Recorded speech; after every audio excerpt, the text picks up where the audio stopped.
ভুটান এবং নেপালের সাথে আমাদের পাসপোর্ট ছাড়া যাতায়াতের একটা সুবিধা রয়েছে। ওখানকার ডিস্টেবিলাইজেশনের সুযোগ নিয়ে আমাদের কোনো নিরাপত্তা লঙ্ঘিত হতে পারে? অফকোর্স, এবং তার জন্য আপনি যদি দেখে থাকেন মেইন স্ট্রিম মিডিয়াতে আমি দেখছিলাম যে 2টো চেকপোস্ট বানিয়েছে আমাদের রাজ্যে। একটা হচ্ছে এসএসবি চেকপোস্ট, সেখানে এসএসবি চেক করছে যে কারা ঢুকছে।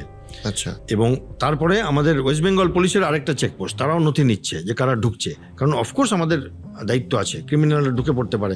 এসএসবি মানে যেটা আমাদের সুরক্ষা বল, যারা সশস্ত্র সীমা বল, তারা তো নেপাল আর ভুটান বর্ডার তাদের দায়িত্বে আছে। আচ্ছা, রাইট। আমাদের দেশের যে বর্ডারগুলো আছে না, হট বর্ডার যেগুলো না, মানে যেখানে রোজ যুদ্ধ চলছে না, সেই বর্ডারগুলো আর্মির কাছে নেই কিন্তু।